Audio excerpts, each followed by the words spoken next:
Altieres Sebastião dos Santos, da Editora Paulus. Recebam com uma salva de palmas e o carinho o primeiro palestrante do nosso dia, Catequistas Brasil. Seja bem-vindo, Altieres. Que alegria ter você com a gente. Alegria minha, é um prazer estar aqui com esse público tão bonito. Veja quanta gente bonita. Hoje, na plenária, eu acredito que você é o palestrante mais jovem. Começamos assim o nosso domingo. Seja muito bem-vindo. É possível, obrigado. Bom dia! Tudo bem com vocês? Que bom, que prazer estar aqui com esse público tão seleto, tão distinto. Catequista é alguém que dá vida pelo ministério que assumiu na igreja. Então vamos dar uma grande salva de palmas para todas as catequistas presentes, todas as catequistas do Brasil. Bem bonito, bem forte. E eu estou muito feliz porque vejo vários de vocês que já conheço pelas andanças no Brasil. Isso é muito bom. Quero agradecer de forma especial a Kiara e ao Fábio, que sonharam isso, sonharam junto com o coração de Deus, para que, num determinado dia tão bonito, as catequistas do Brasil todo pudessem se reunir. Isso foi muito bom. Vamos aplaudir também a Kiara e o Fábio, da Promocat. Bem bonito.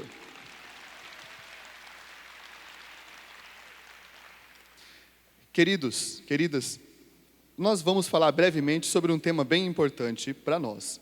Todos aqui estamos atentos com as mudanças que a catequese tem tido nos últimos anos, não é verdade? Iniciação à vida cristã, catecumenato, mistagogia, são termos que nós passamos a incorporar na nossa prática catequética. Eu não vou falar da história do catecumenato, mas a gente vai falar de uma coisa muito importante, que são as chaves para a gente conseguir realizar isso da melhor forma possível. Primeiramente, eu convido vocês a olharem para a realidade onde nós estamos atualmente inseridos, a realidade cultural. É uma realidade de mudança de valores. Alguns valores que nós acreditávamos, hoje são trocados por antivalores. Por exemplo, existem alguns ambientes empresariais, até comunitários, onde as pessoas acham correto ou justificável puxar o tapete, mentir, dizer alguma coisa contra o colega para que isso sirva como um benefício próprio. Estou enganado?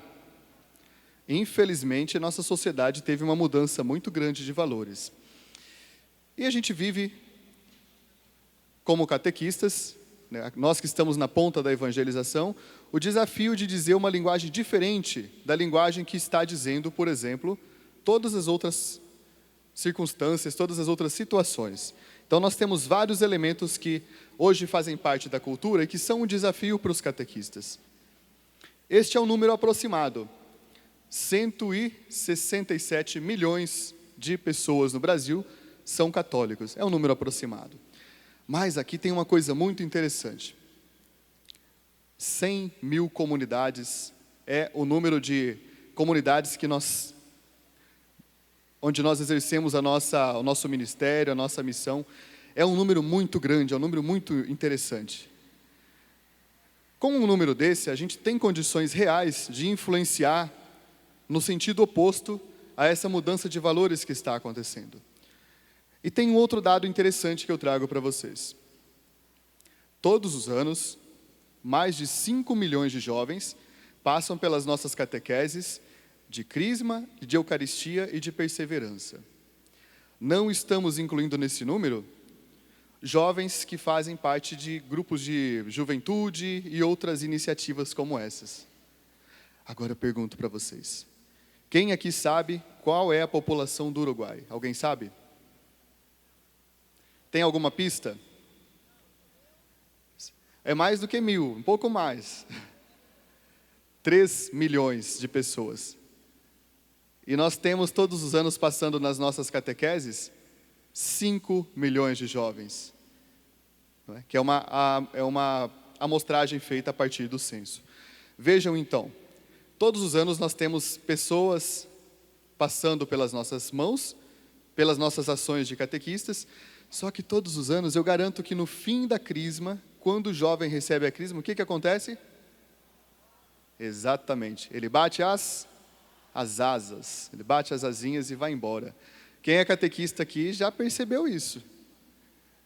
Já viu que principalmente quem é catequista de crisma, já viu que após algum tempo da catequese, o jovem não está mais na comunidade. Então temos algumas perguntas a fazer. Temos estratégias interessantes para esses jovens? Nossas estratégias são eficientes, são eficazes? Por que eles não ficam? O que você acha? Por que esses jovens não ficam?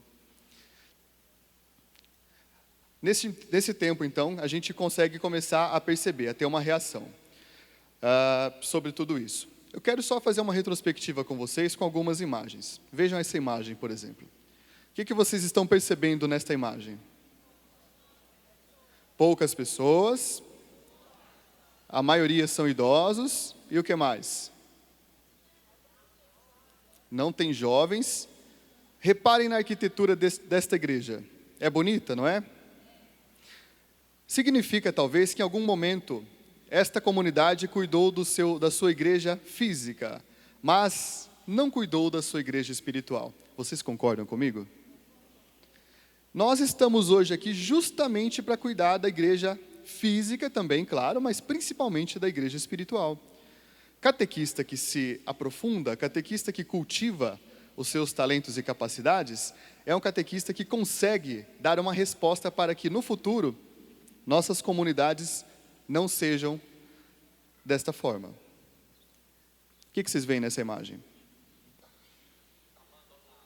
Abandonada, uma linda igreja abandonada, uma igreja incrivelmente bonita, abandonada.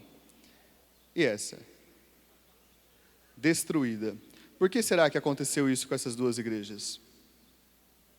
Porque a comunidade, em algum momento do passado, não conseguiu evangelizar, exatamente, não conseguiu evangelizar as gerações que passaram por ela, não é? No entanto, vejam, o que isso traz de ensinamento para nós é o seguinte: as pessoas que passam pelas nossas comunidades, como todas as pessoas do mundo, buscam um sentido para a sua vida. Se eu perguntar a você, qual o sentido da sua vida? Você vai me dizer algumas coisas que norteiam a sua existência. Nas nossas comunidades, as pessoas também procuram um sentido para a vida, um sentido maior. Quando a gente não consegue utilizar a linguagem e utilizar os meios para que isso aconteça, nós acabamos tendo uma dificuldade para a comunicação. E nesse momento outras alternativas aparecem, como religare, não é? A palavra que deu origem à religião, aquilo que nos religa com o nosso sentido maior, que é Deus.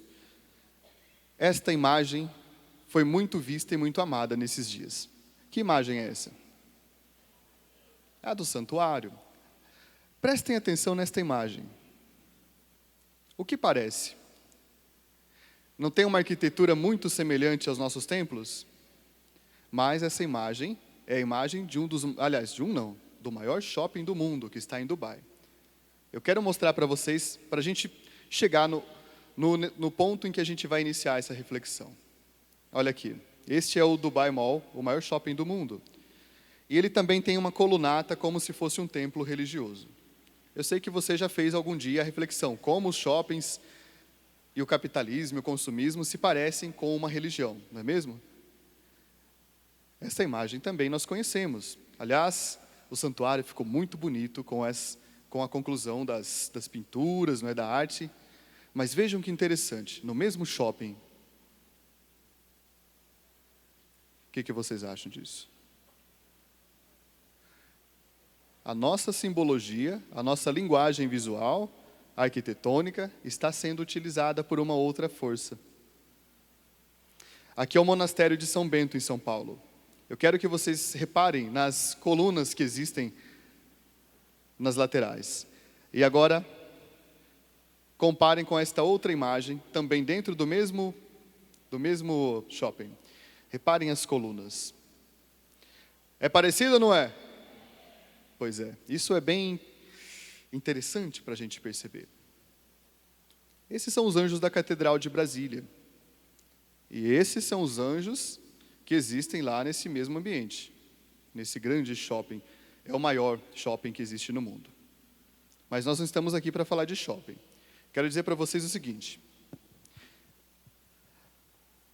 A religião é formada por 3 elementos importantes. Há alguns outros, mas os 3 principais são narrativa, rito e símbolos. A história da salvação, para ela acontecer, ela precisa de uma narrativa. A narrativa principal da nossa história da salvação é que Jesus, nosso Deus amado, veio ao mundo. Ele desceu e ficou na nossa altura, na altura das nossas limitações e fragilidades. E a gente conseguiu entender isso. O problema está sendo, meus queridos, que a gente está tendo dificuldade para transmitir isso.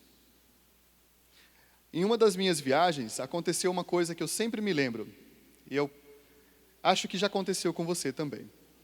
Eu estava muito cansado depois de ter dado uma sequência de palestras num determinado lugar, e eu me sentei e pensava que poderia dormir, porque eu estava realmente muito cansado. Nesse momento, uma jovem, muito simpática por sinal, sentou-se do meu lado e começou a falar.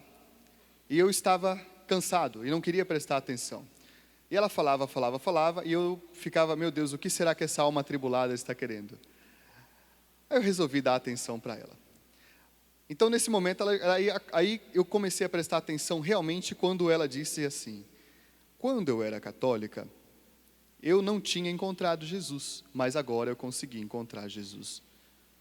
Você já passou por uma experiência dessas? Uma jovem que deveria ter 20, 22 anos, quase uma criança, e ela esteve nas nossas catequeses. Ela fez parte daqueles 5 milhões de jovens que todos os anos passam pelas minhas e pelas suas mãos. Quando isso acontece com você e comigo, a gente fica pensando, onde foi que a gente errou como igreja, como comunidade, não é mesmo?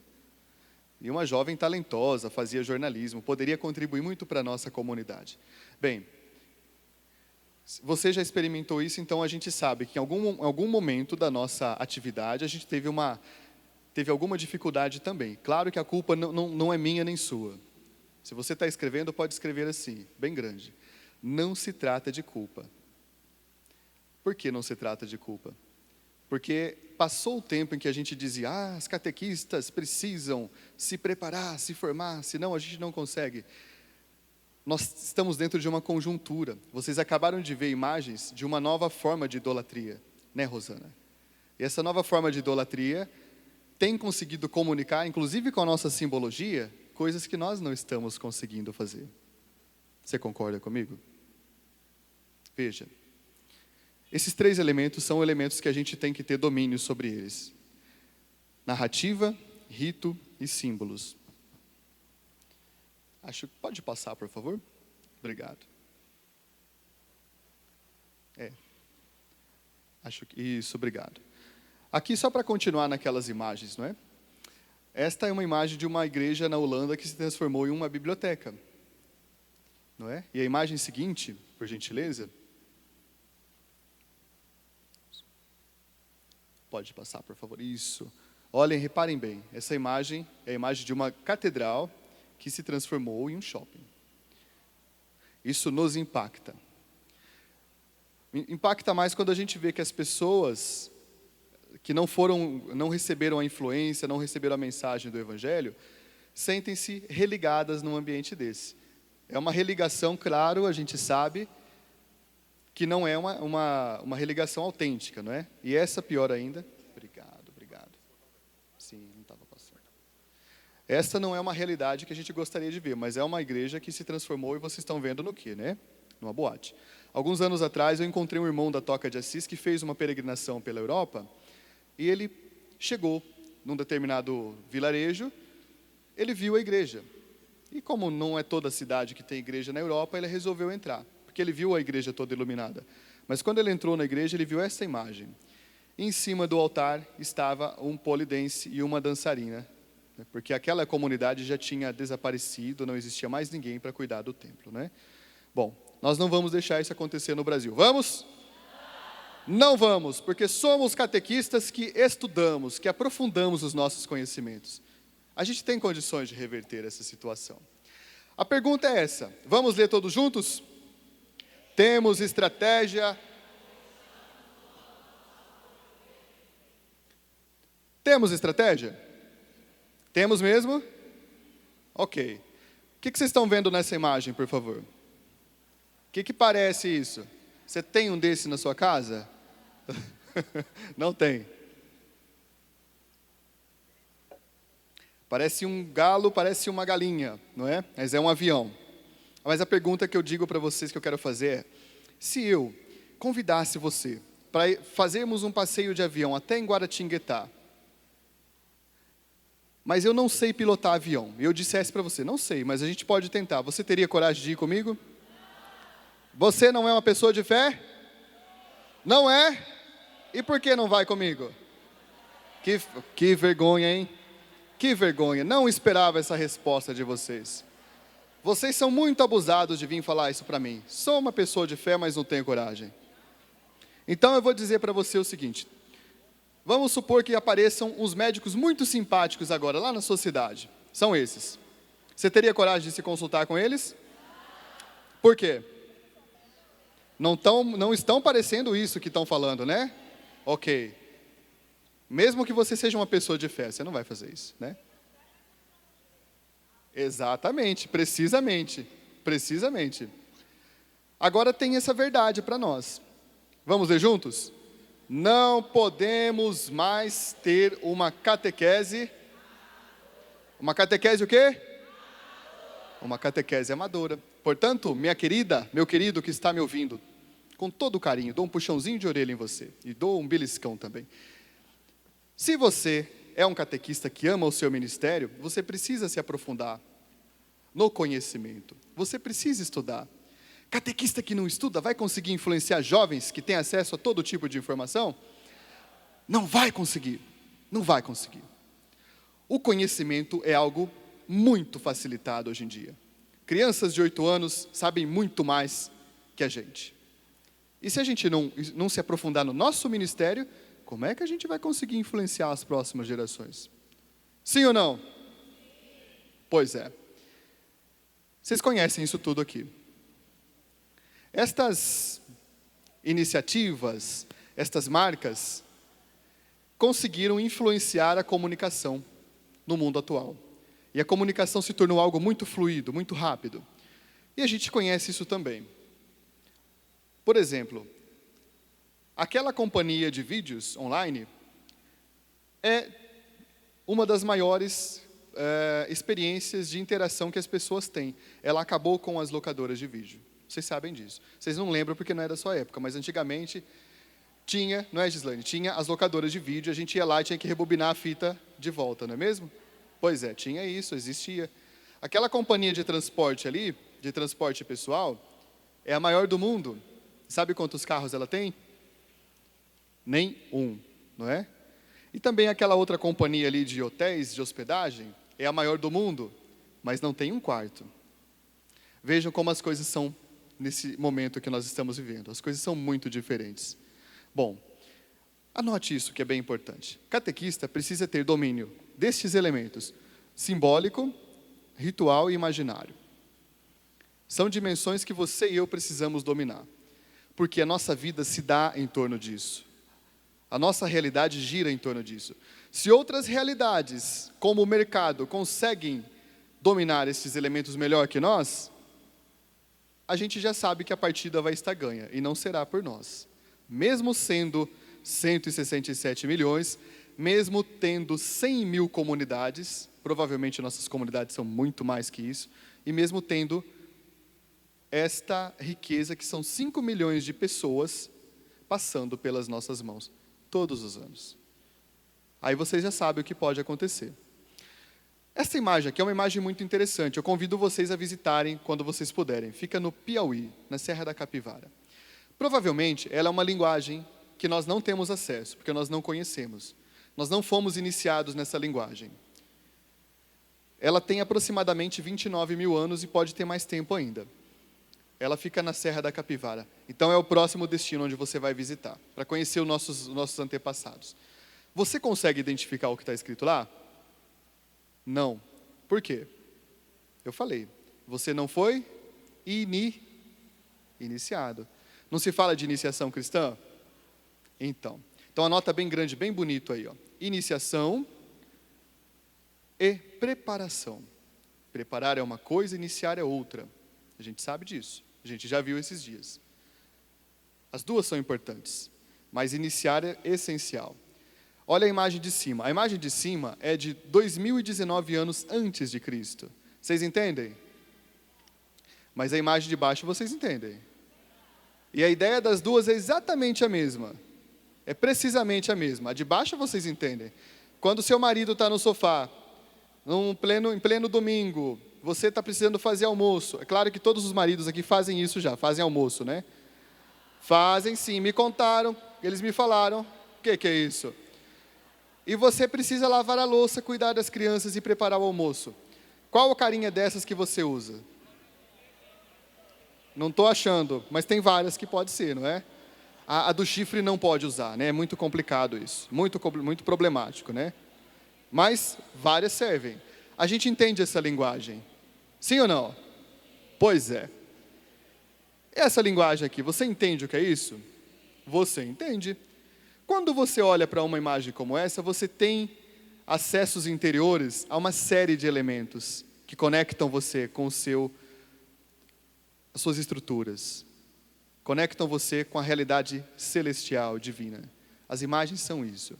Isso é o simbólico, símbolos, o que aproxima, o que une. E nós temos uma religião muito complexa. O catolicismo não é uma religião para amadores. São milhares de anos de cultura direta assentados sobre outros milhares de anos de cultura indireta, não é? Agora a pergunta é, já nos aproximando deste término, precisamos de novas competências, mas quais chaves você e eu precisamos usar?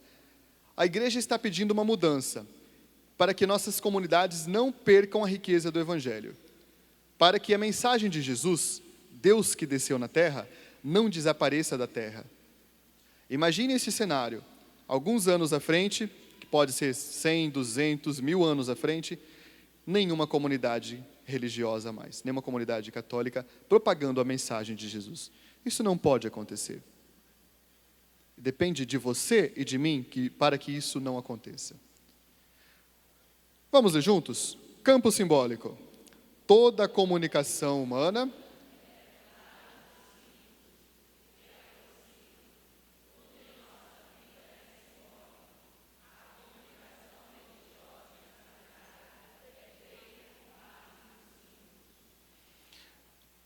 tudo que existe, que envolve a interação humana é baseada nos símbolos. Mas os símbolos estão ancorados em outra realidade, o imaginário.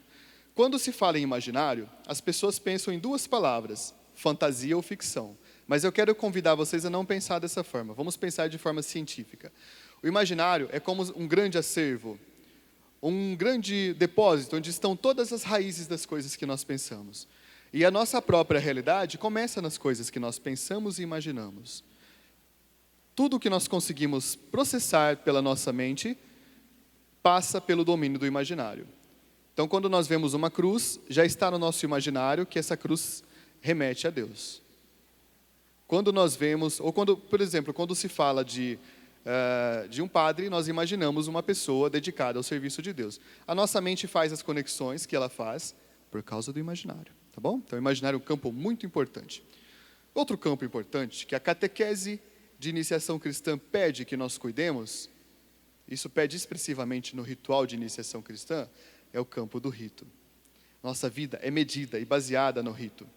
Eles organizam o ritmo da nossa vida.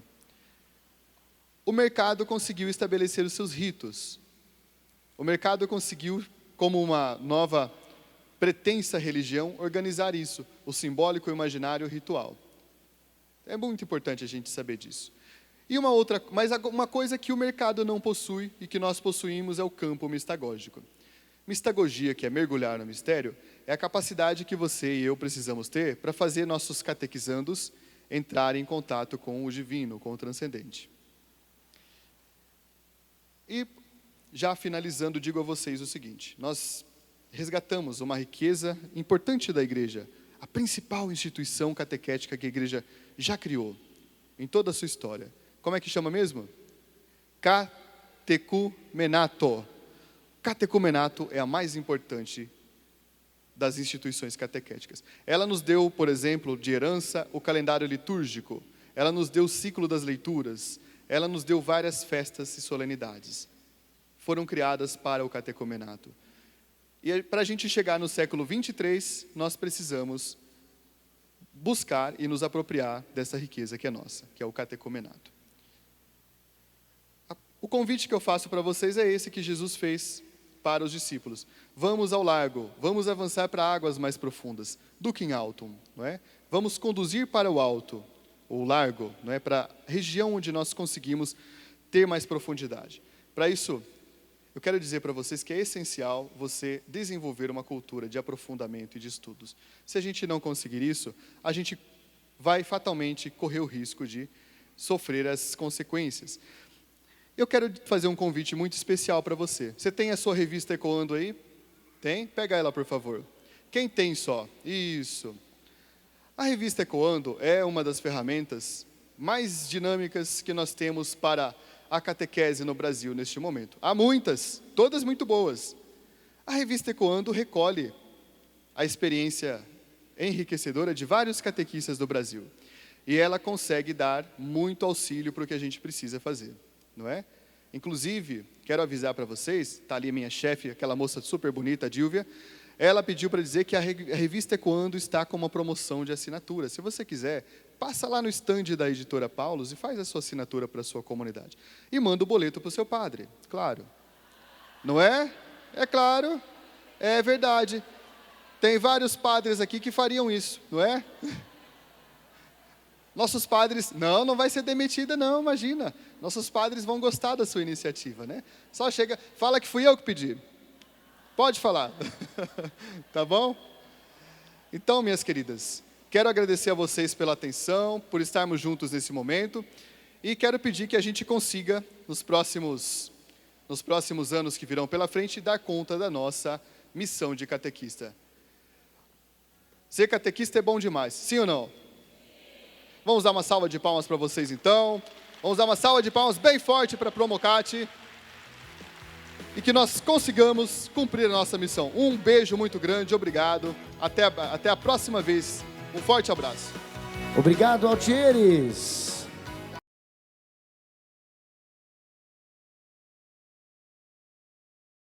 O que me deixando impressionado é que dobrou de tamanho, né?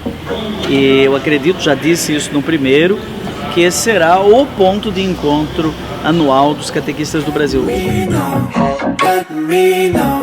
Estar aqui hoje em Aparecida para nós é um momento muito especial, porque é o coração do Brasil, a mãe e principalmente esse entusiasmo com a catequese.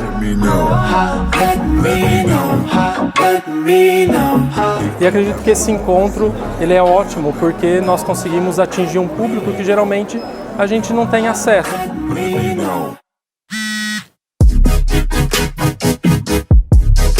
Que por mais que obstáculos que a gente tenha na nossa vida, a gente não deve parar.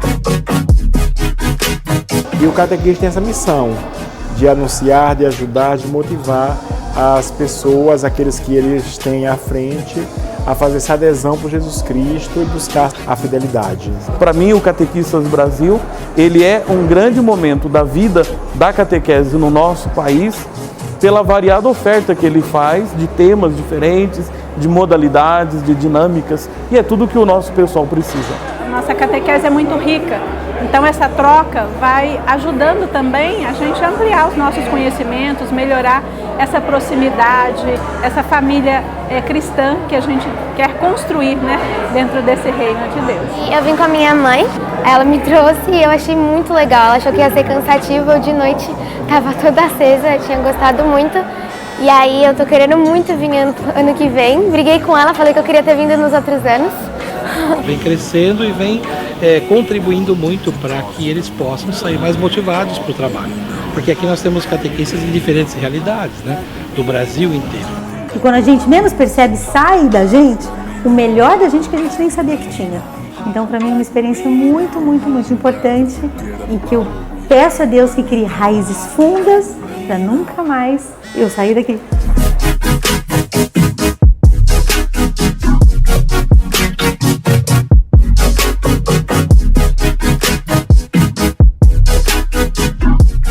Todos somos catequistas, de modos diferentes, formas diferentes, mas eu acho que a base que foi aparecendo aqui no evento tem um fio condutor. Não, quer dizer, a experiência de Deus ficou muito marcado. Catequese é comunicar uma experiência, um encontro com Deus. É fundamental que o catequista conheça essas novas linguagens, aprenda a usar de meios adequados para chegar ao coração das pessoas e tornar viva a boa nova de Jesus Cristo. Eu estou sentindo uma experiência incrível, uma emoção sem tamanho, e eu vou levar tanto conhecimento para as catequistas da minha cidade, quanto para os catequizantes que eu tenho. Eu só tenho a agradecer ao evento por ter proporcionado a todo mundo esse evento maravilhoso de conhecimento, que a gente vai sair daqui cheios. What for?